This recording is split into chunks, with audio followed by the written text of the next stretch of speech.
Hey everybody, and thank you so much for tuning in to Faithfully Her.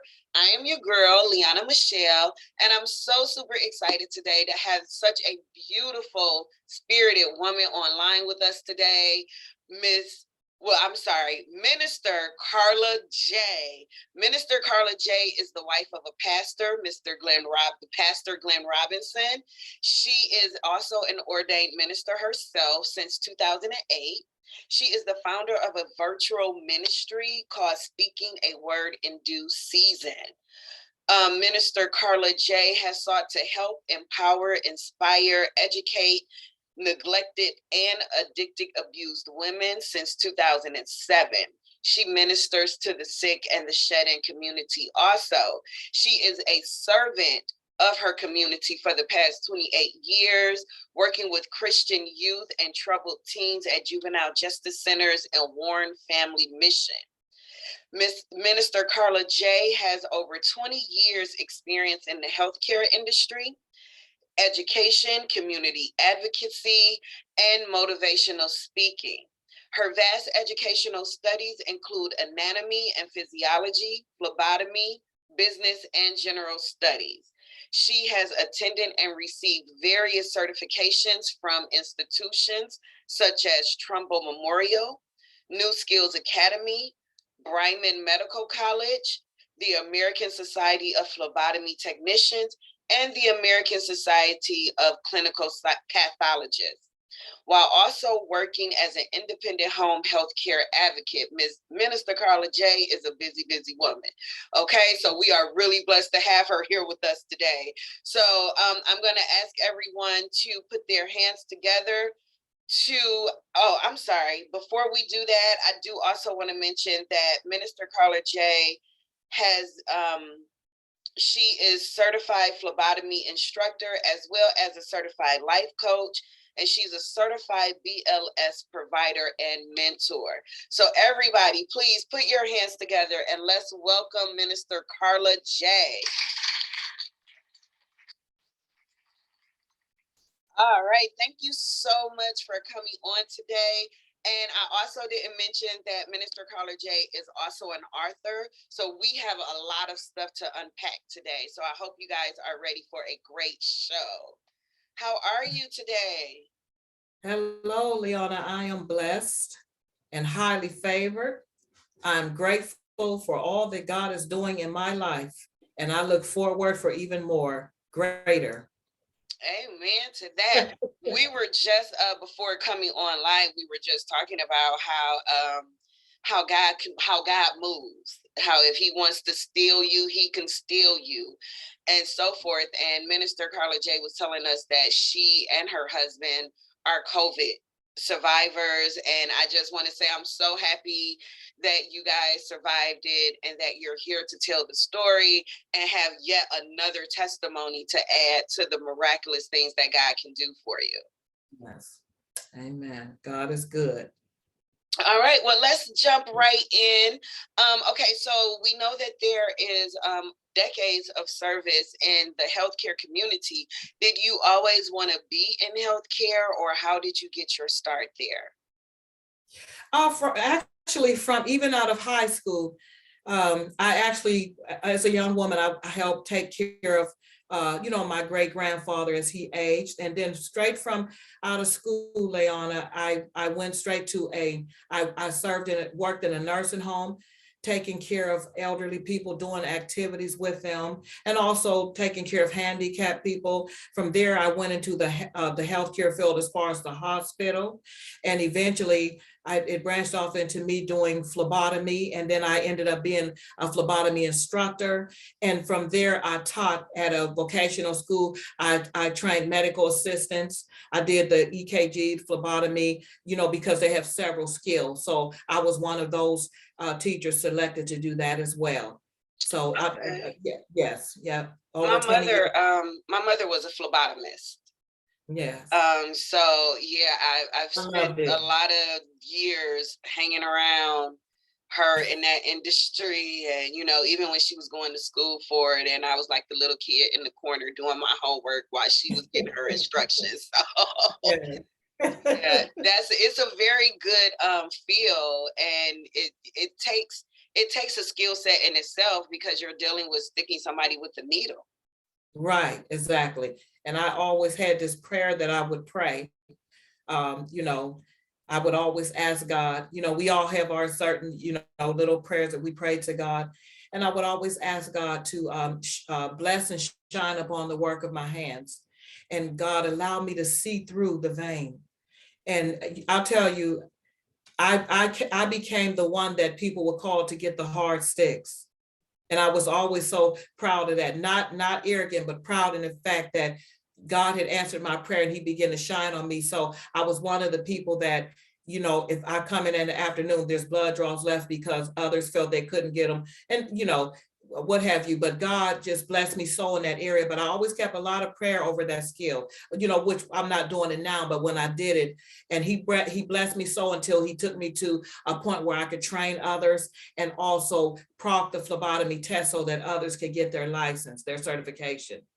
That is beautiful. And I always talk to my FH family, my Faithfully Her family, about having your purpose, finding your purpose.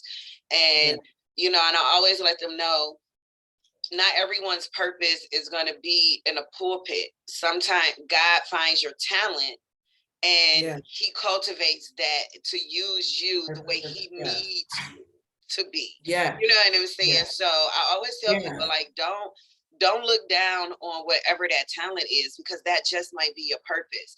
And and then there's also that thing of turning your pain into a purpose, so when you go through painful events and you have those hurtful things, don't dwell in it. Let's find the message in it and let's figure out how we could use that to do better. So thank God for people like you who have been walking in it for such a long time and having that skill set to teach others. Yes, thank you. Yeah. So let's get into your community advocacy and the things that you guys are doing in the community throughout the year. So let's talk a little bit about how you guys started doing that. Okay, so I started ministering the word of God. God, he, at a young age, I heard the call of God, to minister the word of God. And I was always a person that God would, he would always put me one-on-one with individuals, to minister to them, to walk through different situations to them. So after being in the ministry for a while, I was blessed to go to a woman's prison when I went to Atlanta, Georgia. I moved to Atlanta for about a year. And that was the first time that I was actually blessed to go and minister at a woman's prison. It's an experience within itself. And then my husband and I, we begin to branch out we have a mission in town, Warren Family Mission. We're from Warren, Ohio, but we live in Niles, Ohio. But we were called by another pastor. There was an opening for us to go there and minister to people that, if you've ever been in a mission, a lot of people are, they're at the end of their rope. And they could have every reason to completely give up.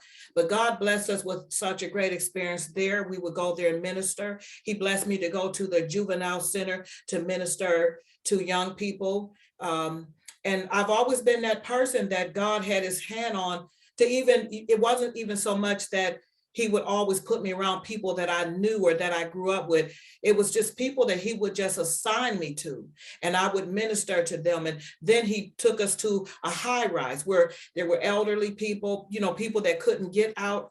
And we went there and we ministered, and they wanted to pay us. There were situations he would put us in to minister that they wanted to pay us. They were so happy. And a guy told my husband, he said, "We've been waiting on y'all." They were actually praying for someone to come into their facility and to minister union with them. We even spent our Easter Sunday there. Oh, wow. To minister the word of God in prayer.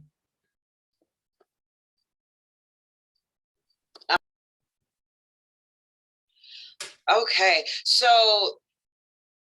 a lot of people will say, I heard the calling early in life, or I felt like I was always pulled and navigated towards this, but we kind of fight it sometimes, especially in our youth, because we want to live life and we want to explore and we want to trip and fall and bump our head a couple of times before we actually answer the call.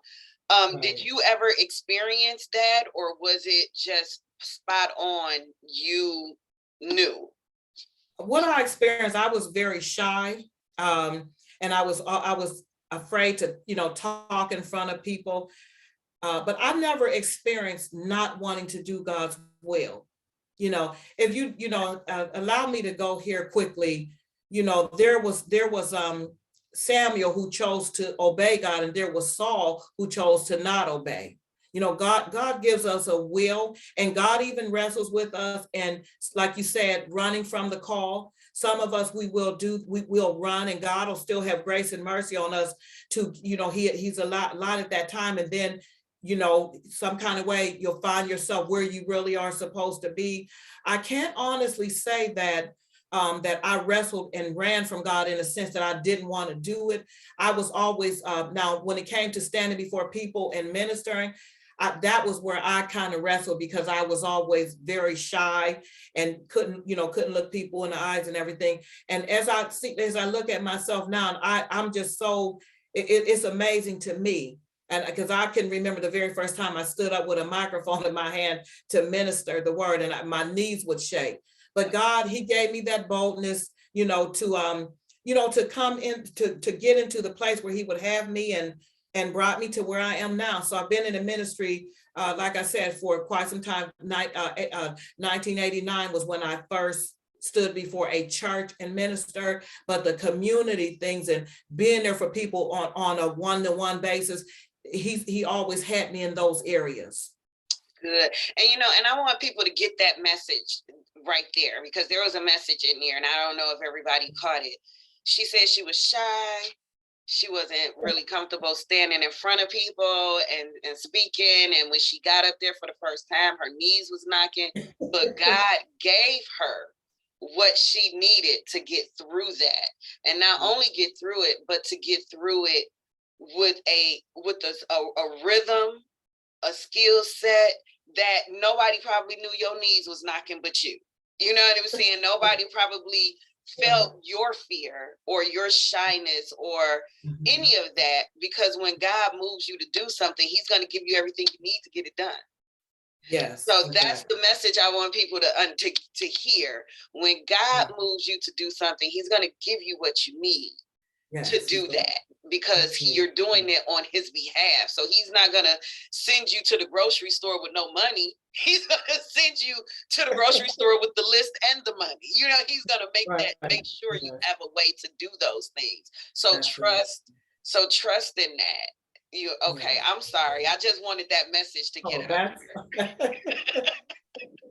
That was good. Okay, so let's get into, we're fast forwarding a little bit, and now you're ministering, you're teaching, you're advocating for people in the system, and you did you always, and if this is too personal, it's okay, because I always wondered, what is that life like with being a minister's wife?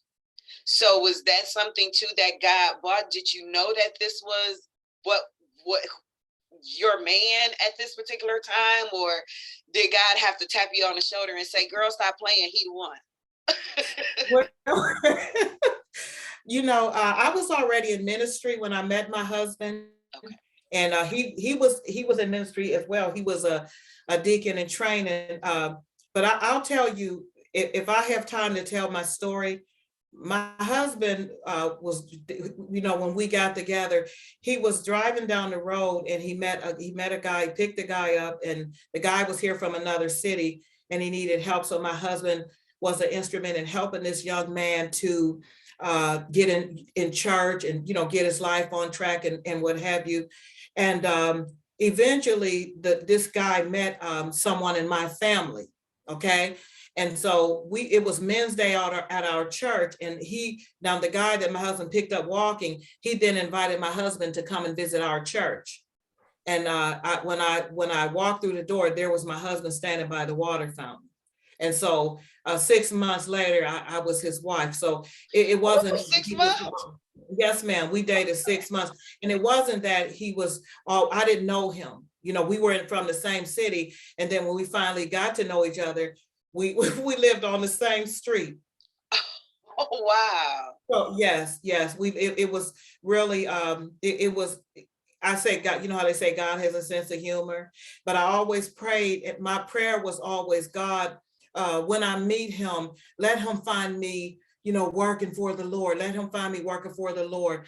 Well, if let me keep it real with you. When he found me, yes, I was a Christian. I was working for the Lord, but I was very broken. Okay. Okay. I had been through a lot of rejection, you know, dated a few times where I had been cheated on, but I was still serving God and in the ministry. But I was broken. So I don't feed it to the single women that when you're on this really high level with God, then he's going to send Mr. Right. I don't, me personally, because we don't, that would be boxing God in, you Mm-hmm. know, it would be up to God, but it would be, I would say to any single Christian woman, your responsibility is to serve the Lord and be who you say that you are. And even if you have gotten hurt or broken, what have you, continue to lean on God. I shouted I praise God with a broken heart, you know, so I won't lie and say that I was on this high level with God when my spouse walked into my life. He had to walk through some healing with me. Okay. Okay. He had to walk through. And I thank the Lord that the guy that he did send me, because, you know, perhaps another guy wouldn't have wanted to walk through the pain and the anger that I had. So I do thank God for that, because a lot of times when we, you know, everybody's putting, when you meet a new person, male or female, you put your best foot forward, and they just see the outward. And even if they feel God led them to you, they're not close enough to see, unless the Lord reveal it, your brokenness.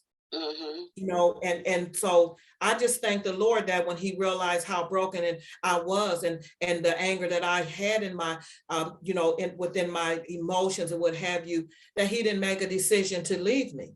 I Right. thank God for that. Right. So Amen.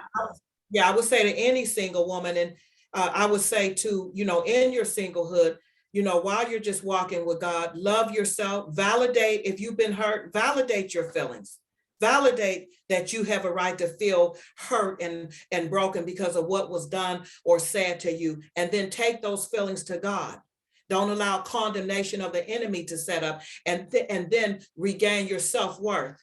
And I told myself, you know, before I met my husband, you know, and every single woman, you know, you should keep yourself together from head to toe, and keep your walk with God together.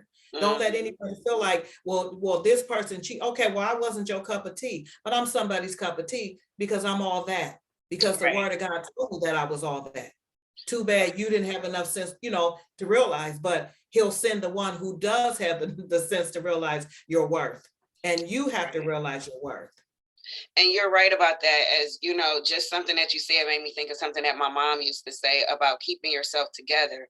And I can remember, you know, her on Sunday morning getting ready for church, and I'm, you know, slow dragging from Saturday night's clubbing, and she would say the same energy you used yesterday to get Ooh, yourself all dolled up to go to hang out in a club with some good for nothing, you know what, yeah. is the same energy I need for you to have this morning so we can go in here and praise the Lord. And Yes. she would not be playing, like, even in my 20s or 30s, you know, that mama hand that reached down the pew and slap you, like she still had the reach and everything. But you're right Wow. about that. We have to have that same energy. So if I'm dolled up just to Yeah. go to the grocery store or go and, you know, have brunch or whatever, I need to be dolled up the same way when I show up for God. Right. That same Right. energy, that same love, and that same passion. I need to have Yeah. that to show up for Jesus. And, you know, to Yeah. praise his name too, and not just walk in like I didn't care this morning. Because if God walked into our life like he didn't care, we'd be lost. We would Thank be God lost. he walks Yeah. in fully done for us. Exactly. Exactly. And I even remember telling God, I don't want to be single and in the ministry. You know what I'm saying? But I was single and in the ministry. And I preached while I was single. I lived for God while I was single. And I came to a point where I told God, if you never send me nobody, I'm still going to serve you. And I think that even, in, single women, if I'm speaking to mostly Christian women and women, always let your self-worth be important, even if you are not where you want to be, or you don't have the person in your life that you would like to have. But I serve, I didn't want to be single in the ministry, but I was, until God sent me the one he wanted me to walk with. Now, let me ask you a question, and we're going to get into your books. I'm sorry, I don't want us to get too far off of what we're supposed to be talking about, but now you're opening up all of these things in my head. So one of the things that I do want to ask you, though, do you believe, or do you think that everyone, do you believe that marriage is for everyone? Is that something that, because I just said this statement, I want to say last week, about being fruitful and multiplying, and I said, in my mind, I've come to terms or realization that marriage may not be for me, right? And that's fine if it's not. I've accepted that, but I believe that you could be fruitful and multiply in so many different ways that has nothing to do with a man and woman procreating. Right. So with that thought in mind, I have come to accept that marriage may not be for me. This might be the life that I'm living, and I might just have to be living it alone. And I'm okay with that now because I've accepted that reality. But do you believe that that is something that is a norm, or is it a godly thing? Should I be okay with just accepting my singleness for the rest of my life?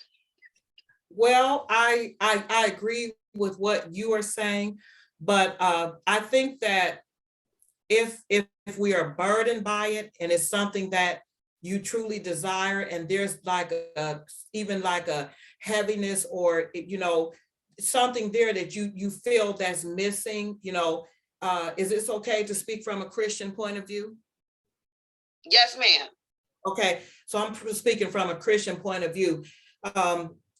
It seems to me like, most of the single women I am around, they do want someone in their life. But I don't believe that everybody is just burning to be married. Okay. Marriage is not on the top of everybody's list, okay? Male or female. There's some people, they are into their career, they are into ministry, they're into, making it happen for other people, furthering their education, and they don't have a burden to be married. And there is nothing wrong with that. But the Apostle Paul, he wasn't married, but he said everyone had their gift from God. Okay, the Apostle Paul, he was totally fine. That was his life. He just to serve the Lord. There was no heaviness to be married. Nowhere in the word where he said, I wish I had a wife, or he struggled with that. But he was telling married and single people how they should live. And to your question, no, I don't believe that marriage is for everybody. Okay. I believe if you are, if you have that desire, I believe you should keep it before God. Okay. And that you should don't believe the lie that there is no more good male or females in the world. Because that would be saying that God is in a shortage, and he's not. He's El Shaddai, the breasty one, the nourisher, the strength giver. He has everything we need. And I never believed that there was no good man for me left, because everybody had taken them all. I never believed that. And I was one that marriage was high on my list. Okay, so I believe God, that he did have somebody for me, but I also said, God, if you never send that right person, I'm still going to serve you. Right. That was my mindset, that I just promised God that I will still serve him, but I don't think that everybody, marriage is for everyone. Because I look at my life as this, I'm single, my child is grown. This is the first time in my life where I don't have to take care of anybody. I don't have to answer to anybody. If I cook, I cook. If I don't, I don't. You know what I'm saying? Yeah. If Oh yeah. it Yes. is like everything is on my time now. Yeah. I don't have to do anything for anybody. So everything Right. that I'm doing now is about Got you. me building what I believe God has set me to do now. You know, I feel Yeah. like I clearly can see and understand where he wants me to be as far as my career and Right. life and my inner spiritual growth and so forth. I feel like I'm there. So everything is kind of just focused around those things. Right. I'm okay with having a companion or a boyfriend. You know, you have somebody you go to dinner with, you go to the show, you can laugh, you can have a good time with. But I don't know if I want somebody under my roof that I have to pick up behind. Now I have to teach them my ways of living and my Right. neat Right. freakness. You know what I'm saying? Like, I don't know if I want to do all of that. So Right. that's Yeah. why I said, you know, well, Lord, if you don't have marriage in the cards for me, I'm okay with that. Like, I'm not going to Right. be one of these women that's like, Lord, why not me? Like, no, I'm over that stage. I'm okay Right. with it. And we just Right. going to keep this train moving. You know what I'm Right. saying? And we're not going to Oh dwell yeah. on Oh yeah. that end of it. Now, And and I always said that when it happens, I'm going to trip over him. I said, when the time comes, when God feels like I've done the work that I needed, and that person has done the work that has been required of them, when if and when that happens, I will trip over him.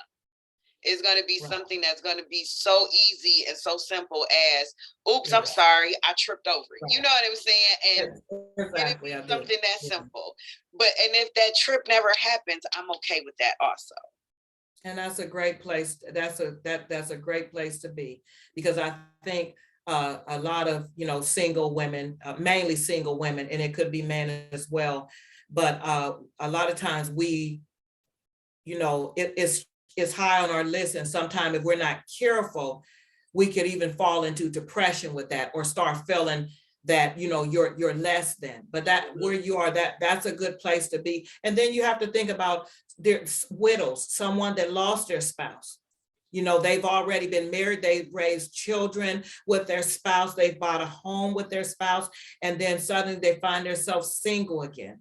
Right. You have to think about that as well. And no one, you did that, and if you don't want that again, or you don't feel that God is doing that, and some people after their spouse died, they stay single the rest of their life. It's just where you are in life. But I'll just say that if you are an individual who want a mate, my suggestion is to keep it before God. Just like I would tell an individual that would like to have a child, because I know that God can do anything and God is our help. So, but it doesn't mean because and when I was in my single life, I was even told, well, maybe you missed it. And I said, well, no, I pray too much to miss it. Or, oh, she's waiting on Jesus, little jokes, or you're going to be an old maid. What's wrong? Why can't you get married? All of these things coming at me. But I want you to know, I didn't get him until God was ready to send him. And I do thank God. Did I date someone that I thought I would marry? Of course I did. But I thank the Lord that he did not allow that. You know what I'm saying? But it's there. I have a friend. She goes on cruises and everything, and she's been single for years. She works in a medical field, so she's not around with her head hung down, crying about how she want to be married. Okay, but I wanted to be married, and who will I ask to send me a maid other than my heavenly Father? Right. And I believe in love. Let me just say Yes. this too, because I don't want people to think like, oh, she's being cynical. She's cynical. No, No. I'm not.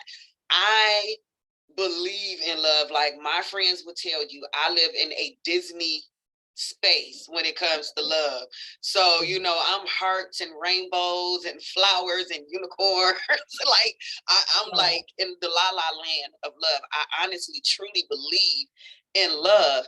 But I also had to learn that believing in love was not enough.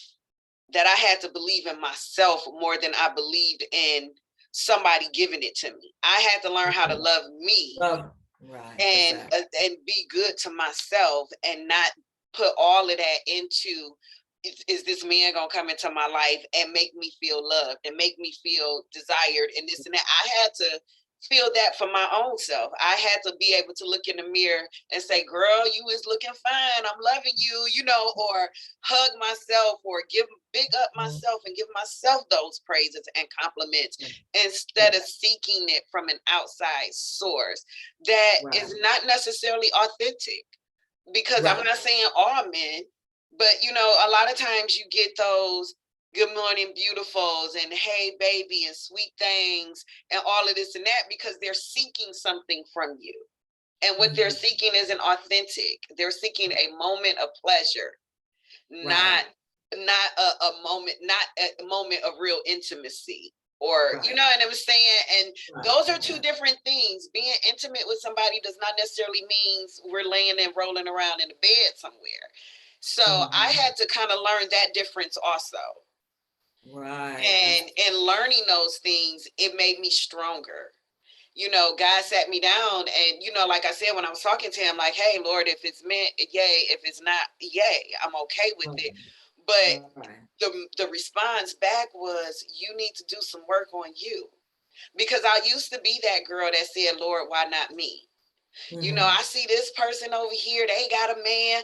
I go to school. I'm a good girl, Jesus. You know what I'm saying?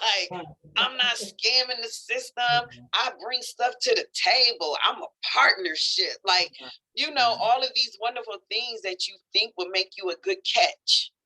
And yet, and still, I can't catch nothing. But like I said, the response was, yeah, but you have some things you need to work on that has nothing to do with career. So we need to go deeper inside and we need to figure out that mental, what's going on with your mental and emotional state. You know, why does these things keep setting you off? And these things are triggering these emotions. And so like, so I had to do some work on me. And in the process of that work, that's how the realization came to say, you know what? If I get married, great. If I don't, great. I'm okay. I'm okay with it either way right now. Because the work within myself is so fresh and new, I'm really just starting to enjoy it. You know what I'm saying? Like, I've just found a new appreciation for who I am. Absolutely. Yeah. And I think that's important, women, that we learn how to appreciate ourselves and stop looking for it from somebody else. Yes. Because it's a setup. Yes. Even after marriage, you want to keep that mindset of appreciating yourself and loving, you know, a man could appreciate you more, you know, even after marriage, when you are still, you know, who you are in the marriage. So some of us find out later, you know, some out, you know, like yourself, if you do decide, because anybody can get married, you know, it depends on where you set your standard. You know, and we make it like we make it sometimes, a lot of times it's like, well, we can scarcely get married. We can barely get married. Anybody can really get married. It's where you set your standard. But it is better if you could receive some healing and wholeness before you get in marriage, because your spouse would really appreciate, you know, that, like my husband, he really appreciates the woman that I am now. You know, even through walking through brokenness with me, and that I brought into the marriage as it is, I share some of that in the book. But a man he really appreciates when a woman really knows who she is. You know, you come to a point where you know who you are, what your calling is, what your ministry is, and then you compliment him. You know, you can compliment him and he can compliment you. You know, so it's not about that you can't get married. Okay, it's just where do you want to set your standard? I could have been married years ago, but I wanted what God had. Right. Okay, that's where, you know, I just wanted to clarify that, if it's okay. It's not that you know you can't get married or I couldn't get married. It's just that, do you want to wait on someone that complements your life, your ministry? Or do you want to wait on God for that, or do you just want to go out and, you know, make it happen? And you know, you're right when you talk about standards, and I just could hear a friend of mine echoing, like, girl, you are a lot. And I always say, I am not a lot to deal with. this is who I am. I don't think it's a lot. You know what I'm saying? Just get your weight up. You know what I'm saying? For lack of a better phrasing, get your weight up. But you know, standards does mean it is a lot, because my mother set a standard, and my mother was single, and she used to always say, Michelle, it's a difference between being alone and being lonely. She said, I may be alone, but I'm not lonely, because I know who I am. Yes. You know what I'm saying? And she was okay with that. And it made me set my standards differently, to say, okay, well, my mother pushed for me to be educated and have a career and be able to take care of myself and have a certain level of independence. And so I don't have to rely on this person to take care of me. So I need somebody that can meet me at the table with what I'm bringing. If I'm bringing 5 different things to the table, I need for you to bring 5. You know, like, we need to be able to have that conversation at a table to say, this is what I'm good at. This is what I can do. And okay, so this is where you're excelling at. So let's divide this up and make sure everybody is being their best selves within this partnership. So, you know, you do have to have standards, because you're right. If I was to lower my standards, I probably could have been married 5 times, but to 5 different people. Right. So yeah. But you said that you talked about that in your book. So let's go ahead and jump into your first book. So let's get the title. Tell us about it. Okay, sure. The book is called When Love is Forgotten, and this book it's a relationship book. It's primarily directed toward married couples. It's also helping single individuals. Because I'm transparent in the book. I believe that God wanted me to share, just even with bringing anger issues into my marriage. Okay. Sometimes yes, ma'am. So sometimes we bury things. We're not upfront. We don't come in the door saying, well, hey, I've been broken, or hey, I have bad credit. You know what I'm saying?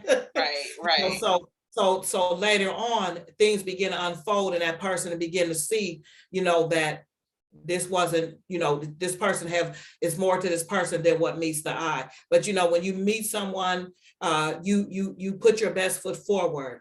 And so this book is a relationship book. I talk about baggage. I talk about selfishness. I talk about disappointment, real life issues. I talk about disconnections. I talk about family within marriage, and I end with faith. Because everything, when we accomplish, like, you had the faith to go to school, and that you had the faith to believe that you would graduate. You have the faith to believe that even in your single life, that, you're able to, go it, not, like you said, not feeling lonely, but alone with God. Mm-hmm. And so it takes faith for all of that. But I deal with real life issues, and I share some real life issues. Now, you said that you speak about disappointment in the book. Yes, one of the rules that I have come to live by in my dating world, I guess you could call it that, is to not have expectations. I had, just from previous experiences, previous situations, you expect something of this person, and then they don't live up to that expectation. Now you're disappointed, you feel let down. And with me, I kind of shut down after that. Like, once you've disappointed me, then I'm completely turned. I'm just shut off. So now I'm distancing. I don't want to talk. I'm blocking phone calls. I'm not answering texts. Like, I completely shut down on the person. So what I had to learn, what I started telling myself is, let go of the expectations, because if you keep expecting these high things from people, you're going to be disappointed all the time. You have to meet a person where they are and just let them be there. And if they can't arise to where you want them to be, then that's your cue right there to not take it any further and just walk away. So I kind of let go of those expectations to avoid disappointment. So can you just kind of elaborate a little bit on how you're framing disappointment in the book? Yeah. So remember, this book is about relationship, and it's mainly directed toward married people. Now, if you meet a guy and he tells you he's a dentist, and you marry him, you're going to be looking for him to have an office and be a dentist. So that's not an unrealistic expectation. We should expect people to be who they say that they are. Right. So I want to say, marriage is nothing like dating. So if someone is in your single life and you meet a guy and you think he's the great guy, and he does something to disappoint you or tell a lie or something that really lets you down, you can just kind of sweep him out of your life. Mm-hmm. Okay. Okay. Marriage is way deeper than that, and you will disappoint one another in marriage. Okay, on any type of levels. I'm not, when I'm writing this book is not written to, it's not stating that anything that happened to you is okay, or you're being abused and you stay in it. There's even a part in there about that, about if you're in abuse. You see what I'm saying? But disappointment, just normal trials and tribulation that we could possibly throw the baby out with the bathwater. We could possibly get rid of a good person because they disappointed us, not even meaning to. And then you can get disappointed. Disappointment can come from the outside, or it can come from the inside, to a degree where you might even need some counseling. I'm sure that I've done and said some things to disappoint my mate. But he chose to stay because he loved me, and vice versa. But when you get off into things like, that abuse and what have you, that's another whole, issue. But I'm just meaning different things that could disappoint you, and disappointment walks in many shoes. I was disappointed because I couldn't have a child biologically. We lost our home. My husband's job shut down. Those are disappointments that you have to deal with, and you don't want to shut down on one another and blame one another, because when we are disappointed, it could cause us to go through some physical changes in our body if it's not handled right, or we can blame God, or we could even walk away from God. And like, as you said earlier, shutting down, when these are things that could be worked through. Right. Okay, well, I'm learning. So I'm gonna write that down. Sometimes try to work it out. Yes. I think I'm just conditioned on some levels, especially being the only child and used to doing everything for myself and by myself and so forth. Sometimes it's just easier for me to be like, you know what, I don't have time for this. And it's just easier mentally for me to just walk away than to put a further effort into it and risk further disappointment. And now my emotions is here. You know what I'm saying? So I try to keep my emotional self separate so it don't go left. Yeah. And as I said, it's easier to do that when you're single. Yeah. You can tell them to go home. I don't want to see you, but when you enter a marriage covenant with someone, especially if you are, you're living for God as well. Okay. It's when disappointments come, they're gonna come.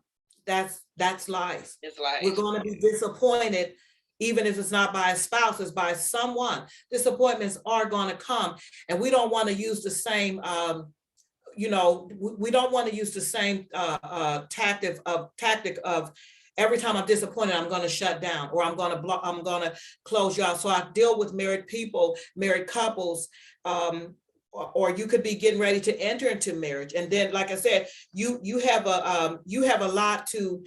more choices than a person would have that's already married. Now you have the choice to, you can get out of the marriage if something is so disappointing, you feel you can't stay. But when we got in it to stay.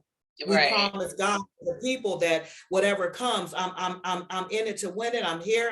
I'm stuck like Chuck. I'm trying to make this work. But there are some things that could, I don't hammer divorce people because you don't know if you're going to have to, or you feel you're in a situation or you feel you can't do it anymore. God knows about that. God knows, and the word of God said, if our heart condemns, God is greater than our heart. He knows all things. So everybody's situation is different. But when you are single and you haven't crossed over into marriage and there's some type of disappointment, say he cheats on you, okay? You would have a greater chance than a married woman who will have to say, should I go to counseling? Should I find out, did he love the woman, or should I forgive him? Can I forgive him? You're in a better place if a guy cheat on you than a married woman would be, that's striving to keep her marriage. You see what I'm saying? Right. And so I don't believe at any point, and this is not because most of us, if we be real, most of us, we almost instantly shut down when we're disappointed. Or we look, oh, who's at fault for my disappointment? Who hurt my emotions? Who did this? Where do I should put this blame? Do you understand what I'm saying? Yeah. And so it's a huge thing. But when you have crossed over, into a marriage and disappointments begin to come, there's more at stake. You've built your world around this person. Right. You know what I'm saying? Yeah. So, but I do want to encourage anyone to kind of, resist the temptation to, soon as I'm disappointed, I shut down. Nobody, because in this life, we are all going to need some forgiveness. Mm-hmm. So within reason, now if like I said, I deal with abuse as well in the book. There's a small part with abuse. I didn't feel like I needed to really open that up real big, because abuse is abuse. If you're being hurt and you're in danger, there needs to be some intervention, some counseling, some safety measures. So that kind of, there's not a lot that I need to say about that. But speaking of being disappointed, before or after marriage, a single person would have a better choice than a married person would, who's trying to stay in their marriage. Yeah. Because it's not always about cheating or gambling or things like that. Those are things that, outward things that we focus on. There could be some emotional disappointment that has taken place, or, we lost everything, or, things that can happen that are very disappointing and could make you feel like, I no longer want to stay. Even though I love this person, I don't want to walk through this any more disappointments. Right. Do you? Yes. Yeah, and that does make sense. And just real quick, I just want to piggyback on something. When we're talking about abuse, I want people to understand that abuse is more than just the physical. So yes, you might absolutely not be getting punched or slapped or pushed down, but you're getting spoken to in such a demeaning way where you're being berated, you're being degraded, you're being made to feel like you're less than.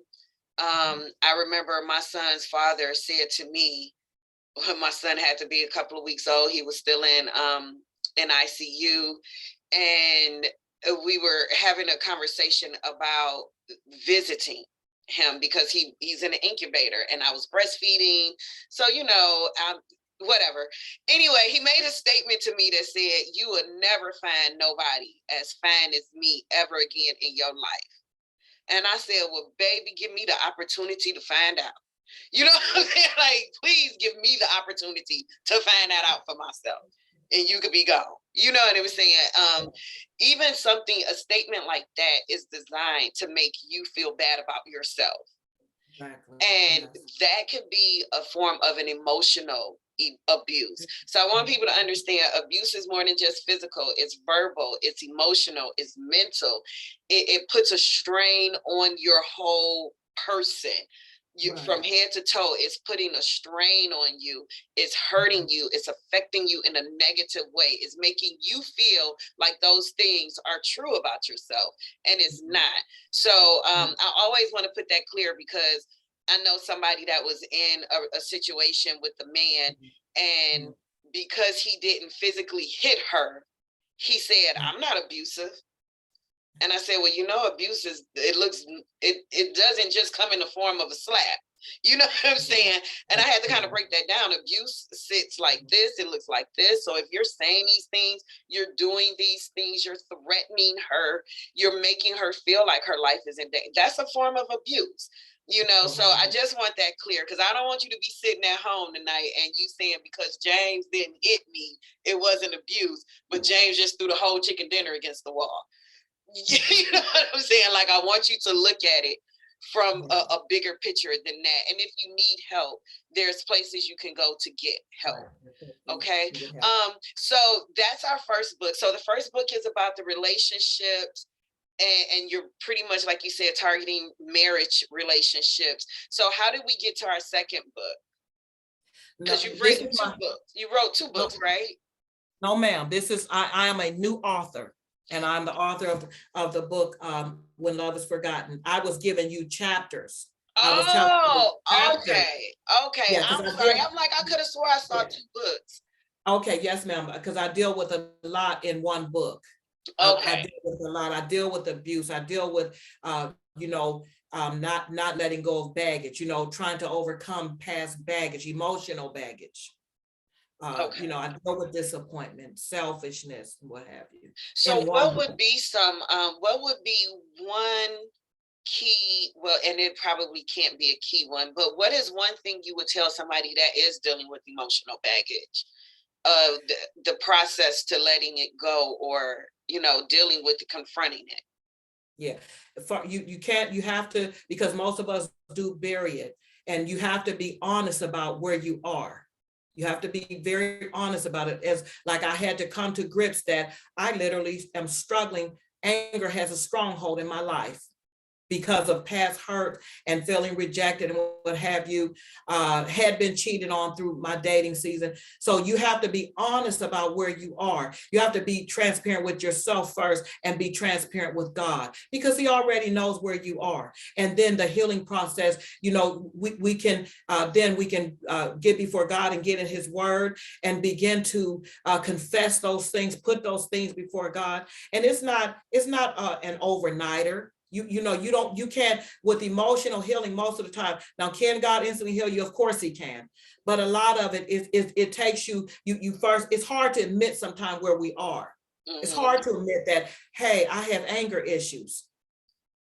Okay, with a smile on my face, I have anger issues. You have to put that before the Lord, and then you have to make a decision to forgive whoever hurt you, whatever was done to you in the past. It is for your survival. It's for you to move forward. You know, because holding it all in, and then if there was rejection in the past, and then if my husband should say no about something, I don't hear no, I hear rejection, if I'm not going to allow God to heal me from that.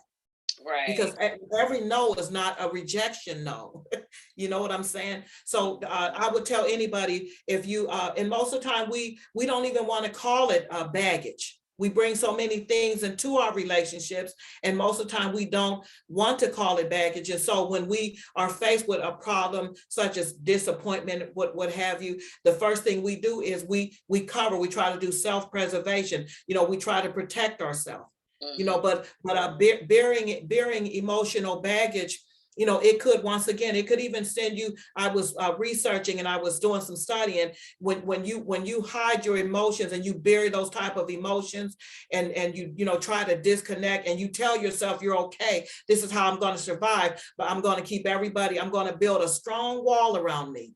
But that hurt is behind that wall with you, and it could even act out in the physical. It could cause you to go into health, heart problems and diabetes, all because you're holding so tight to those hurts and those pain. It's like carrying a little black bag around with you, and every opportunity you get, you open that bag up and go through all of those things in the bag, rejection, hurt, pain, disappointment, regret. You have all of these things in this bag that you never let go of emotionally. And it will affect your relationship, because then you could, and it could even, Leona, it could even filter over into just a relationship with your girlfriend. If I've experienced rejection and you say, okay, I'm going to get off the phone now, if I'm holding on to all that, it's like, oh, Leona don't want to be bothered with me. Right. Because I'm always feeling like the victim. So emotional baggage, a lot of times you victimize yourself, and then you kind of teach people to treat you like a victim. And you see everything, you see the negative of everything before you could even see the positive. Your sight is always like whatever it is, you pull out the negative, because there needs to be an inner healing. Right. Like, I've come to realize in myself that I think there's an underlying automatic distrust of men. Yeah. Like, it's an underlying thing. It's there. Yeah. I go into it expecting the worst. So anything has to be better than that, right? So, because I'm already expecting the worst from you. And I think that underlining, and I know where that starts from. I know where it stems from. For a long time, I didn't understand it. And I would hear people say certain things about it. And like, oh, you just have a mistrust of people and a mistrust of men. And you won't even give a person a chance and so forth. And for a long time, like I said, I didn't understand. I just thought like, hey, that's you. You dropped the ball. Boom. And I kept it moving. But like, as I got older and moved into my 30s, it was a situation where my mom, had got really sick. She started showing early onset, with Alzheimer's and everything. And I had to move her into my house. And when I moved her into my house, a flood of things came with her. So that emotional box that I had packed up and stuck in the back of a closet and told myself to forget about it, keep living, it all came into my household with her when I moved her in with me. And I noticed that I started having bad dreams. I would be waking up in the middle of the night crying. I would go to work. And at that time, I was working in a mental health facility. So here I am, supposed to be an inspiration to somebody else and helping pull somebody else up. And I'm sitting here with a mean face on because I didn't sleep good last night because this dream and crept in and threw my whole mood off. You know what I'm saying? And I noticed how it was affecting my day to day, which is really what led me into therapy. A coworker was like, girl, something is wrong with you. Like, this isn't the you we know. You're happy, you're bubbly, you're always the first one in, ready to work, ready to help. Like, you know what I'm saying? Like, you're always here to get your hands dirty. And now you're sitting here like, I don't care what these people do. And so, everybody noticed the difference. And I ended up going and knocking on a friend's door and was like, you know what, can I buy you lunch? Because I just need to talk. And that just led to, the therapy and the opening up of what was really happening. So, I say all that to say, as far as that emotional bag you're talking about and how it can affect you in many different other relationships is so true. And I didn't even realize the abandonment issues and why I held on to the 3 friends I have, like why I hold them so tight and so serious about their well-being and what they're doing, because I don't want anything to affect them so they don't have to leave me. You know what I'm saying? Like that whole little, tightness of just grabbing on. It took therapy to help me realize that. And I had to go to my friends and say, you know what, I'm so sorry. I've been mothering y'all for all these years. Like, y'all grown and I'm trying to act like I'm y'all mama. I didn't give birth to y'all. Let me back up and allow y'all to make y'all mistakes and bump your heads and learn your own lessons and live your life. And I'll be here for you when you need me, how you need me.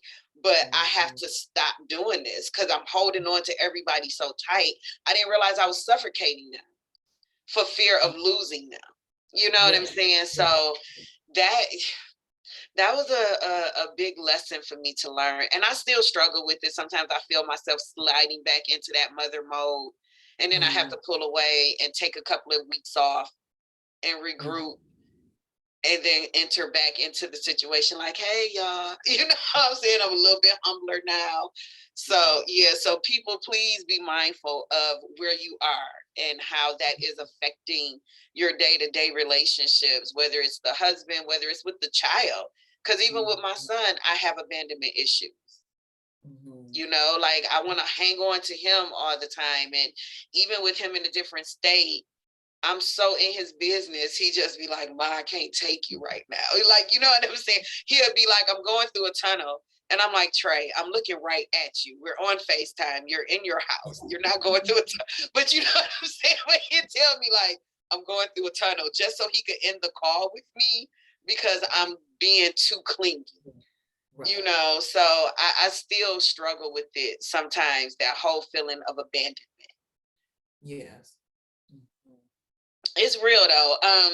So let's see what's coming new for you. What's the next for Minister Carla J? What are we doing next?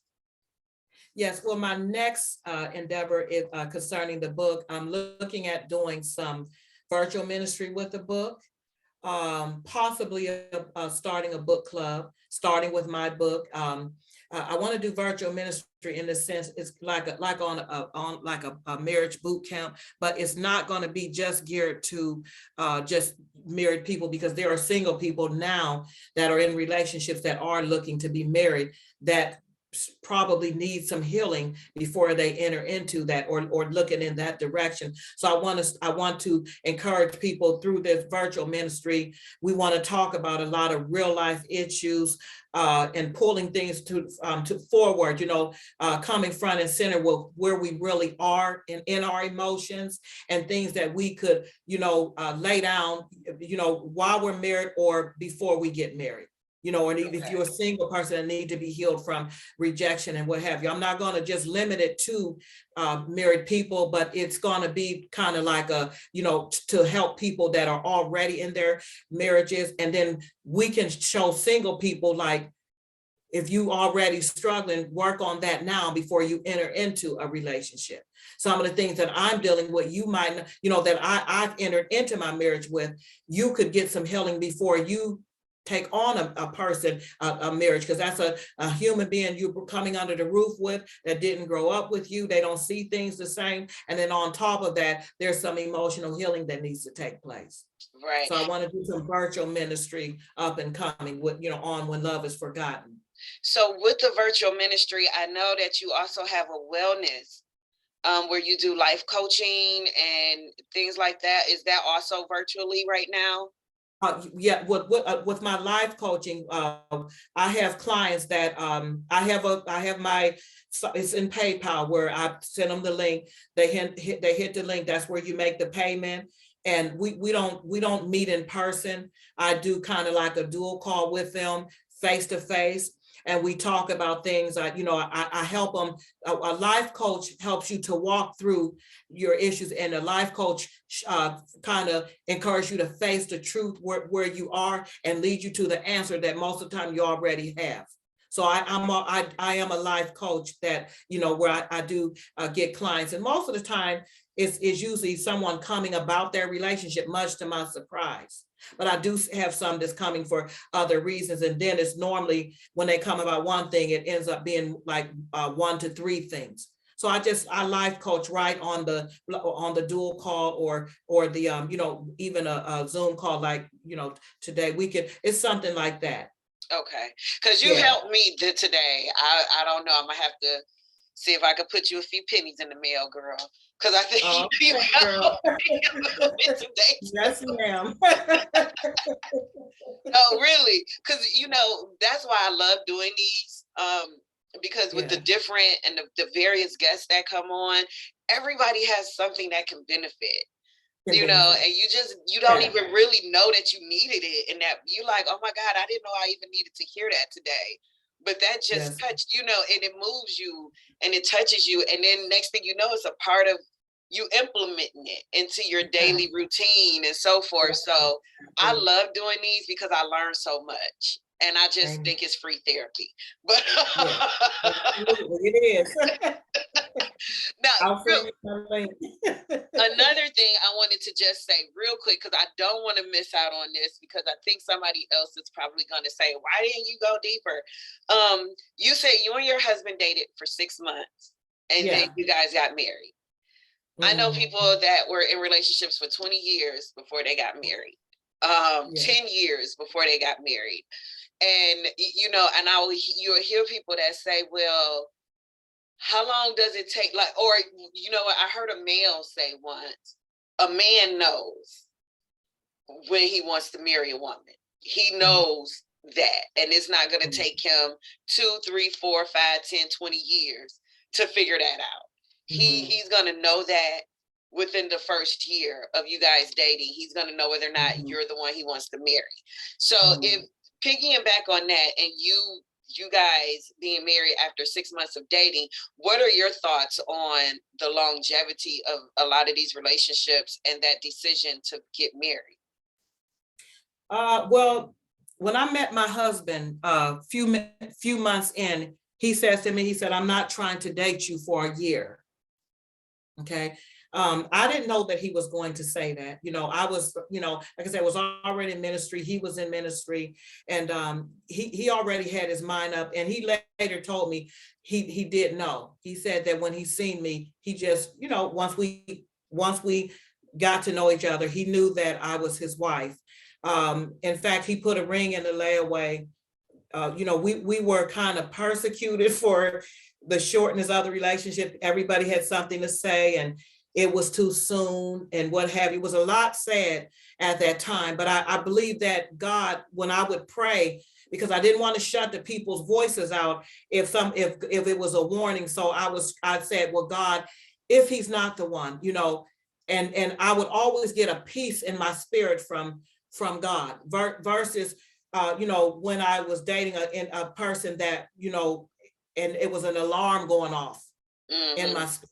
You understand what I'm saying? Something was like, not right.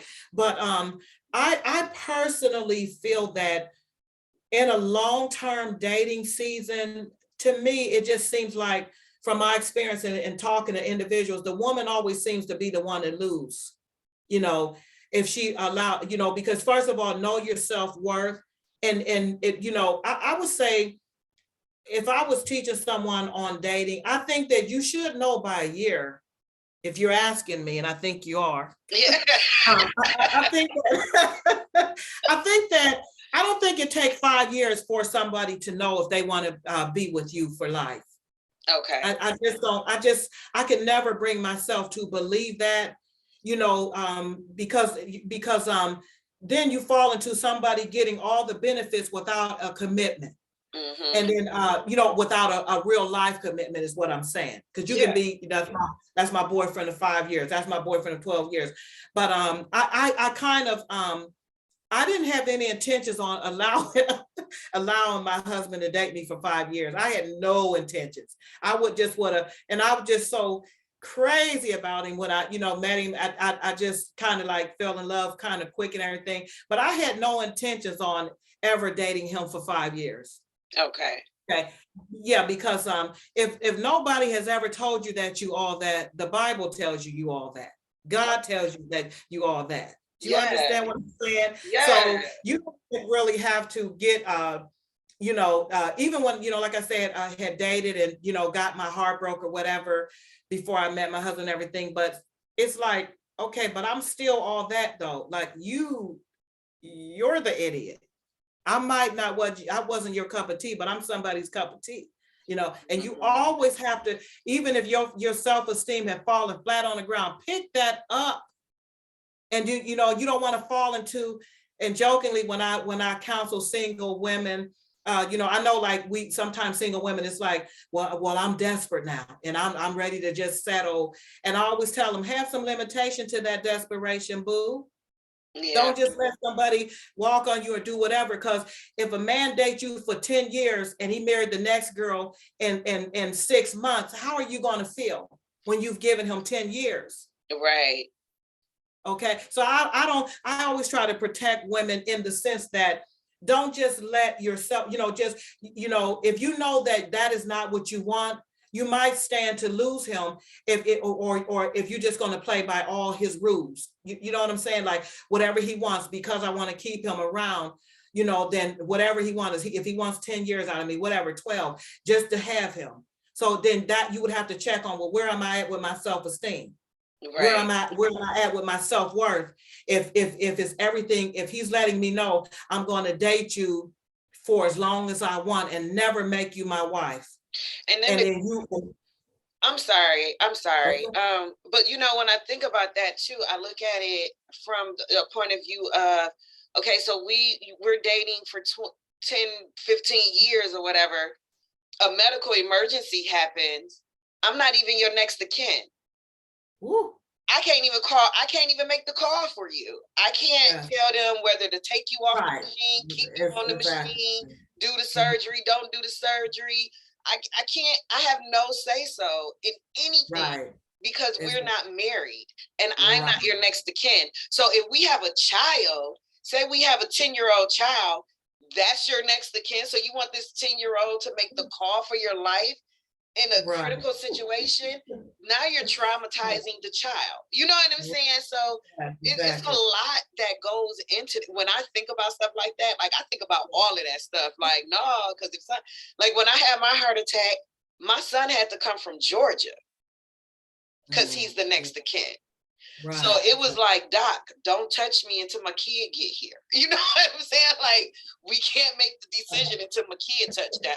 So I had to wait for that flight to land and for him to make it to that hospital and have a face-to-face conversation with that doctor and say, okay, this is what I think we should do.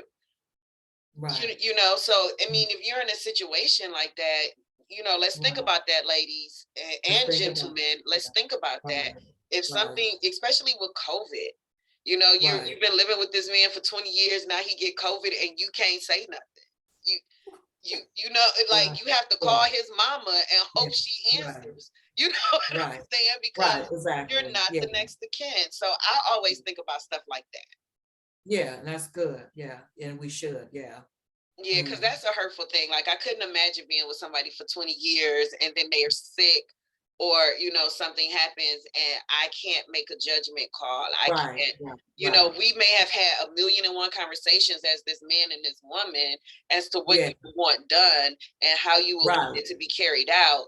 But because I'm not legally on paper as your wife and the person who get to make that judgment call, your Aunt Sally could come over here and say, no, everybody buried in the family tomb, so that's where he going to. But you know what I'm saying? That might not be where he wanted to be. So, but you have to do what Aunt Sally say because she's the next of kin. That just, you know, so y'all think about that. You know, I could get a long-term relationship if everybody is okay with not having any financial, medical responsibilities. But you know, if you want to be able to say pull the plug or don't pull the plug, you might want to think about getting that paperwork taken care of or moving on to somebody that's willing to enter into that paper agreement of marriage. Yeah, you don't want to let anybody drag you into that type of setting where you're good enough, you know, you're good enough to play the wife but not be the wife. You want to think more of yourself than that. Even if it means, okay, at a certain time, you know, I see that this is not going anywhere, it's time to move on. You know what I'm saying? So and I know it's not easy for people because you know you do love this person, you've been with them, you have their kids, you're cooking, you're cleaning, you're doing everything that you feel you should be doing, and you don't understand why the ring isn't here or why he hasn't taken that step. And that you see so many women now that are the ones getting on one knee. So let me ask you, how do you feel about that? You said, ooh. I think your face said it all. Oh, that would be a big no in my book. And I even know of cases where the woman got her own ring, bought her own ring. That's so sad. And the word said, whoso finds a wife findeth a good thing. You are God's good thing. Okay. And he you know, men by nature, in a sense, and I'm speaking, you know, men are more like the hunters. Okay. And I say, give them something to hunt. Okay. And if you, I don't think that, I don't even think that God would have, you know, you getting on your knees asking a man to marry you. That's kind of because in our nature, it's kind of like we there's something in us that want to be taken care of. We want to be loved. You know, we want to be cherished. We want to be the apple of somebody's eye. Men do too as well, but I'm speaking of us being emotional creatures. So if you chase this guy down, even if you get him to marry you, and if you're always the chaser, he's gonna always, that's what's expected. But then there's something in you eventually is going to cry out to that. I want to know that you love me. I want to know that you see me as the apple of your eye. I want to know that you cherish me. So if so if you always buying him flowers, he probably more than likely is never going to buy you any. Right. And I think going that route, in a sense, to me, if you're asking me, and I think you are, if that's selling, that's, to me, I think that's selling yourself short as a female. I think you should think more of yourself. Right. You understand what I'm saying? You should think more of your worth than that. And that's how you should carry yourself. You shouldn't, teach the man to treat you like you're second best, or I'll settle for peanuts. I'll do anything to marry you. Right. Do you see what I'm saying? Right. I think that you should allow the man to ask you to marry him. And, I'm not going to buy my own wedding ring, and and women are doing that these days. Getting their own wedding rings, and they're the pursuer. Now, do I pursue my husband in marriage now? Yes, I got papers on you. I own you. You know what I'm saying? But listen to this. I'm not going to pursue you every day. But do you understand what I'm saying? I didn't pursue you. It wasn't like it was a known thing that I was going to pursue you in our dating season. No, you take me to lunch. You bring me flowers. You open my door. You know what I'm saying? And a lot of times we have to be careful, because you will teach that person how to treat you. Yeah. And I get that too, as far as trying to teach, teaching somebody how you want to be treated. Because I know for myself, I'm a caregiver. I'm a nurturer. And that's just by nature. It's just the person that I am. If I see something wounded or need, I'm going to run over there and try to do what I can to fix it or help. It's just who I am as an individual. So I try to watch that as far as in relationships go, to not be the fixer, to not be the one rushing in to make everything better, and allow that person to stand on their own, whether it's a good thing or a bad thing. If it's a mistake, it's a decision you made the mistake. I need for you to stand on it, own that mistake, and then figure out how to make it better for yourself. Because I don't want to be the one always rushing in, because then you're going to continue to make mistakes and expect me to fix them. Exactly. So, you have to put that boundary up there. And even when it comes to something as simple as flowers, I buy myself 2 bouquets of flowers every week. Put them up, they be so free. And because I said, if I keep waiting for somebody else to buy me flowers, I'll be dead. So I like fresh flowers. I love the way they brighten up the house and the scent and all of that. So I'll go and buy my own flowers, so I don't have to be sitting here waiting on some man to do it, or wondering why he's not doing it, or whatever. You know what I'm saying? And I think, I don't know if that's a hindrance, or I don't know if it's a good thing or a bad thing, that I date myself. Like, I take myself to dinners. I treat myself so good when I take myself out, to the point it's like, dude, if you're gonna date me, you gonna have to step it up, because I treat myself so good. You have to meet that. When we're talking of going back to standards, you have to be able to meet that level of standards, because I treat myself very well. I don't spare expenses on me. So, when it's my date night. So, and I think I do all of those things, and I do all of this for myself. And I don't know if a guy looks at it like, well, shucks, she don't need me to do it. She's doing it for herself. Or if he's looking at it saying, well, dang, let me step my game up and show her I can do. And, you want the latter, but most of the time I get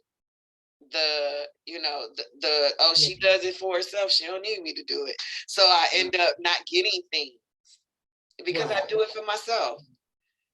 Yeah, I think that if that ideal person would come, or you would choose to let that person in your life, and you're used to a certain standard, how and guys can look, they can look and they can kind of scope that out, that you take care of yourself and you've set a standard, and there's nothing wrong with that. And I would never tell you, to lower your standard. That can just filter on into your relationship where, like I told my husband one day, I said, I like jewelry. So, Valentine's Day, he gives me a piece of jewelry, and he sees that I like flowers. He gives me flowers. There's nothing wrong. I took care of myself in my single life, so I'm not going to be, a doormat in my marriage life.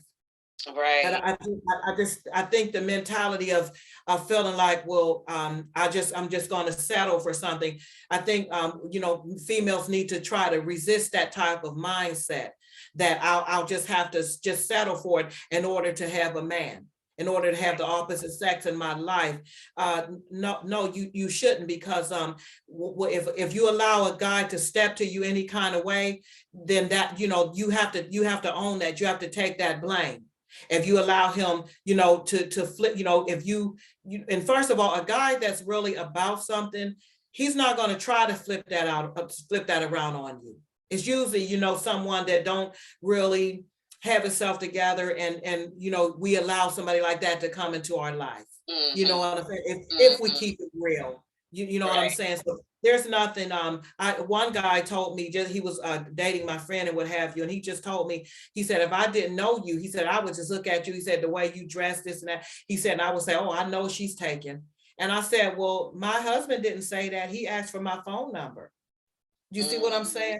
So that the one that was really in my husband, he was looking to be married. He wanted to be married.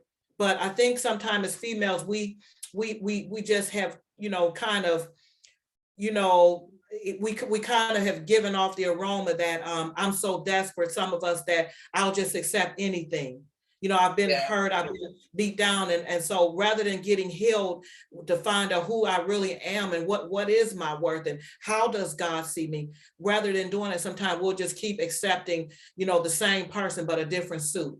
Yeah. So you never, and then if you're not careful, you'll go with somebody's husband, because you just don't even know how much you worth, and there's somebody out there that's waiting to make somebody like you all that you have to give, waiting to get somebody like you to make you his wife and the apple of his eye, but you're settling even for a backdoor wife or whatever, a wife for the weekend or something like that, as TDJ said, because you don't find out who you are, what your worth, and believe in yourself.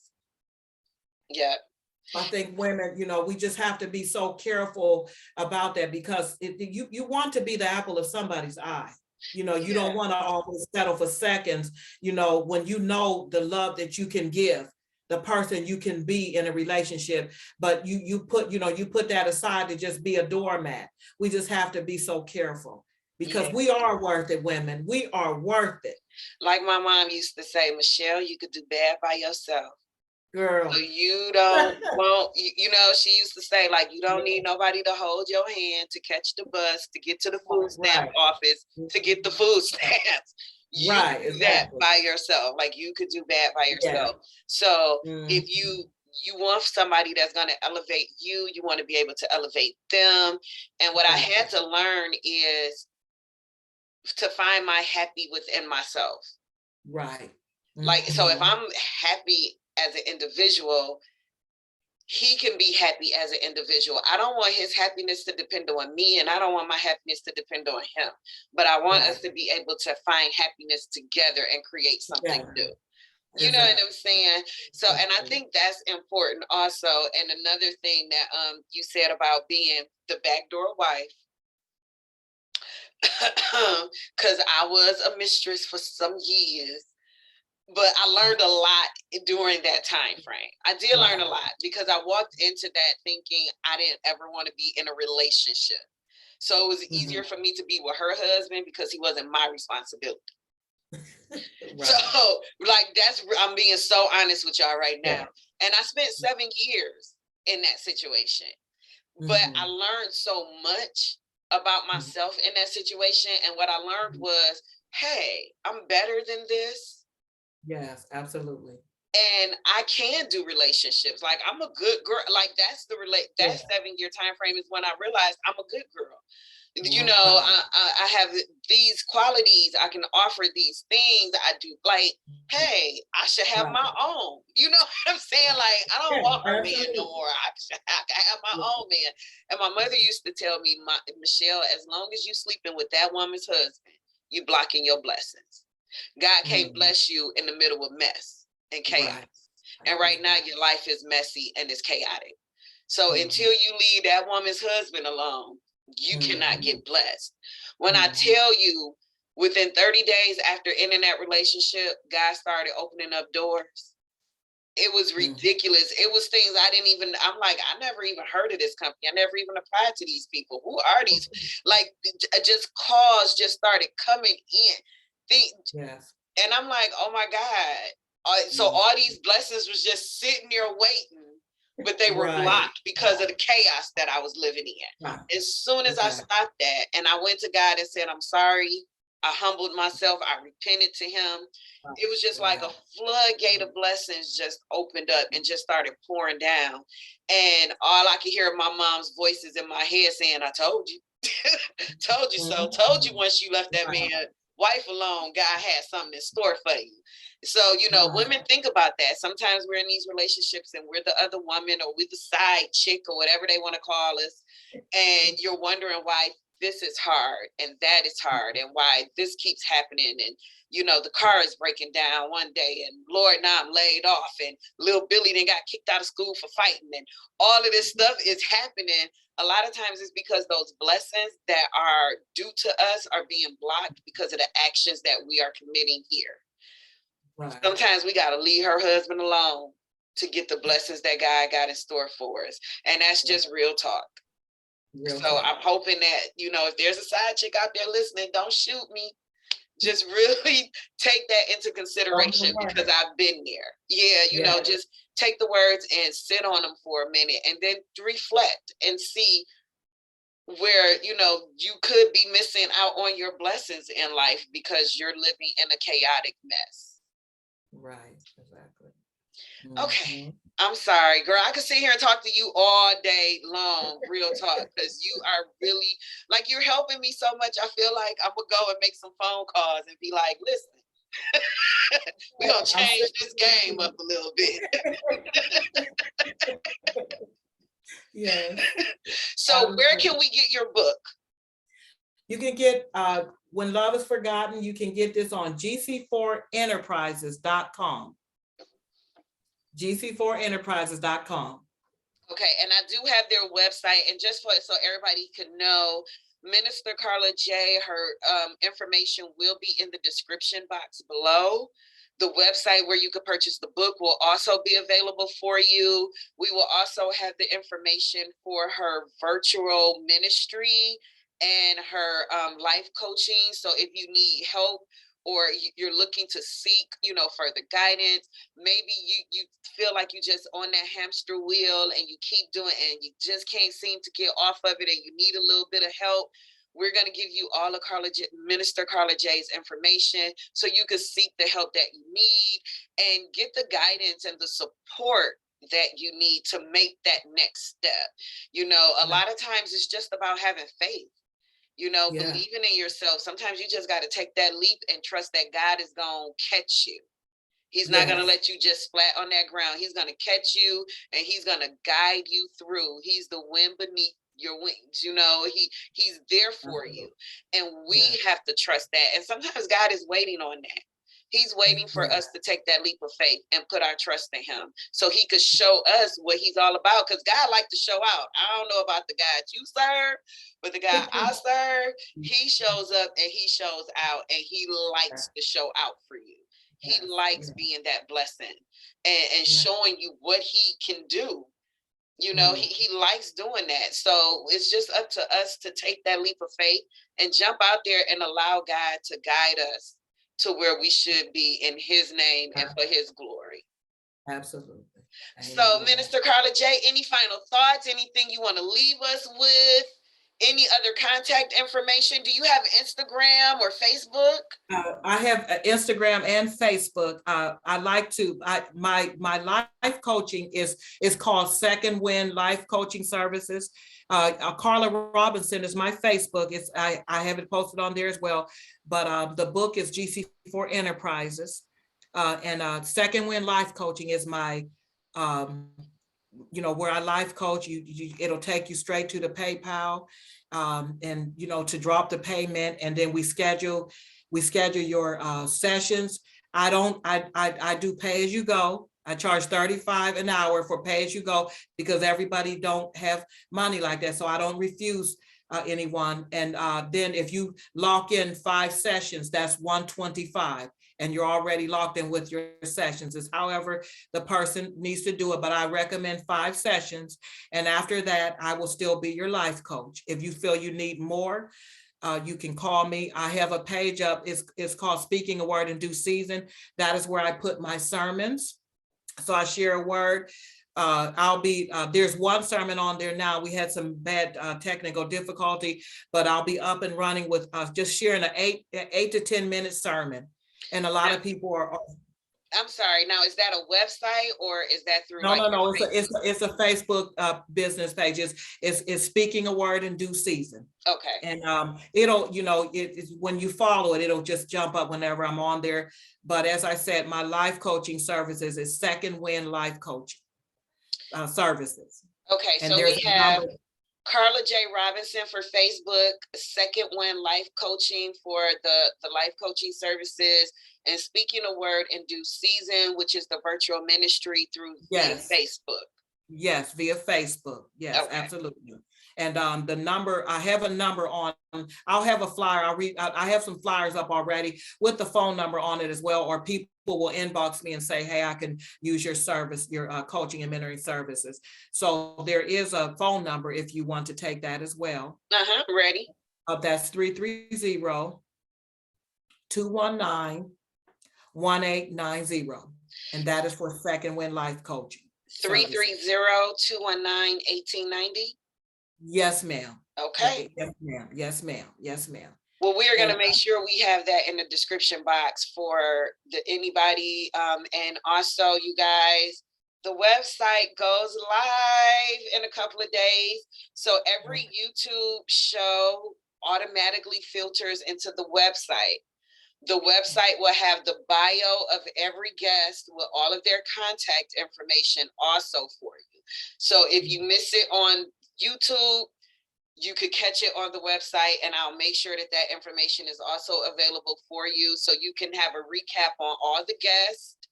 You can hear all the shows. You can have all of their information, everything right there in one place for you. Amen. So any thing coming up in the community, any I know with COVID just really ending and they're lifting the mask bans and everything. So are there any plans for any community work or anything going on with the community? Right now, we are considering a book club, or possibly doing a book signing in the near future. But some of the things we had to delay because of COVID. I don't want to set anybody in danger, but possibly a book club being held at the library where we can gather and talk about.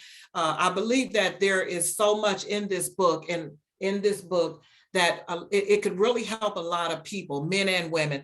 And I would like to just discuss it, and then from there, start adding books on of other great authors in GC4 Enterprises. I'm one of the authors of GC4 Enterprises, of which we have several who have some very good books that have just come out.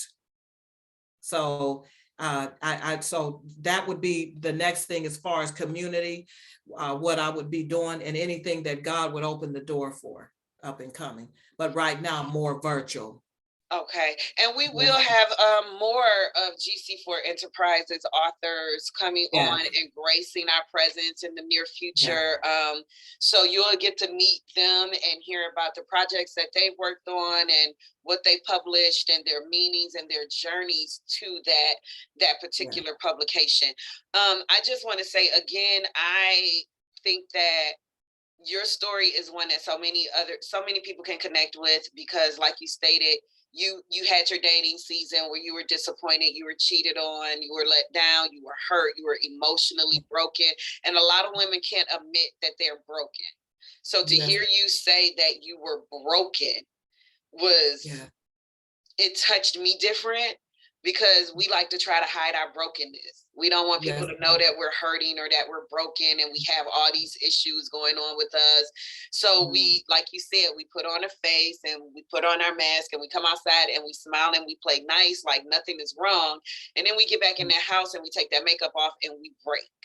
Like, yes, we're in a fetal position sometimes, almost just yes, broken.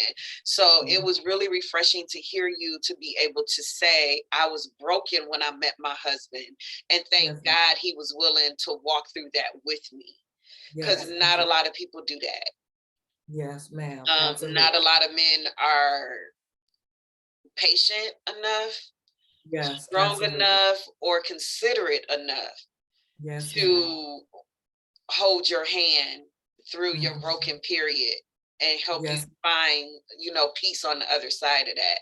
So yes. kudos to you. Thank God for you and your husband for Thank you being so able much. to share that with us.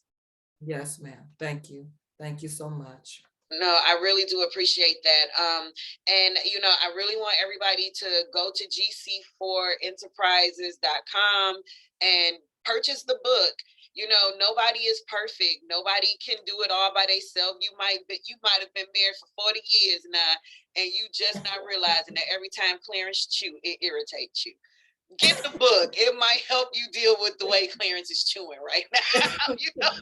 It might help you be able to Right. weed through that little moment of disappointment and remember why y'all are together any dang old way. Yes, And I'm just exactly. throwing names out here. I don't Yeah. know these people. I don't know nobody named Clarence. So don't Right. come telling me, don't come emailing me asking me why I'm talking about your uncle. I don't know him. It's just the name. Yeah, so pick up the book, because nobody is perfect. It's even a book, even though I'm not married. And like I say, I could go either way when it comes to marriage, but it's definitely a book that I would read because it's about relationships. And not all Absolutely. relationships are man and woman married. Right. And Yeah. it could be your best girlfriend, and maybe you and this person are butting heads a lot and you're having a lot of Yeah. issues. This book Mhm. might help you open up to what's going on Yeah. with you, so you can understand where those issues are coming from, and then give you Yeah. some good quality steps on how to rebuild and repair. Yes, um absolutely. so yeah, so definitely make sure you grab the book. I can't wait to read it, and I can't wait to see you again with whatever you're working with next. Will you travel? Are you a traveler? I know you say you're in Ohio, we're in Uh, Michigan. Would you travel? yes, yes, I have traveled to minister the word of God in other places, even other states, but it's since this COVID, I have not been traveling. Okay, because I'm I have. working on something for May, June-ish. I'm working Okay, on look putting here. something together to bring a lot of the guests together under one roof to actually Yes, have their products available, yes, and so forth absolutely. under one room, and hold like a first ever in-person faithfully heard type of a That'll be thing. great. So, Yeah, that sounds. I want to make sure people are willing to travel. And Yes, I'm going to get, more of the details and more of the things in the coming month, and be able to have a set situation okay. that I can email out, and so we can actually put some things together for that. Sounds good. Sounds real good. Well, thank you again for joining us. Thank you for having me. It's been a wonderful conversation. I Very hope great. I so. love it. I'm working Yes. on my talking skills, y'all. I'm working on them. You're So, doing fine. You're doing fine. Yes, I enjoyed you as well. Yeah. Well, great. Well, thank you again for reaching out, everybody. We have been talking to Minister Carla J. Robinson. And I want everybody to make sure you go to the description box so you can get the information, so you can follow her on Facebook, join the virtual ministry, listen out for those ministry sessions, join in, say amen, ask a question. If you are in need of life coaching for whatever it is, whatever you're dealing with, whatever is in your emotional bag, reach out to Second Wind Life Coaching and reach out to Minister Carla J and allow that help in. Because you know what? We all need it. And that's what we're here for, to help each other. If I'm not helping you and you're not helping the next person, then what are we doing? Right? So on that note, I'm going to let everybody go. Thank you again, Minister Carla J. To all of my faithfully heard people, thank you so much for tuning in. I love you guys. Have a blessed week in Christ. And remember, when writing the story of your life, don't let anybody else hold that pen. Have a good one. Amen. Have a good one.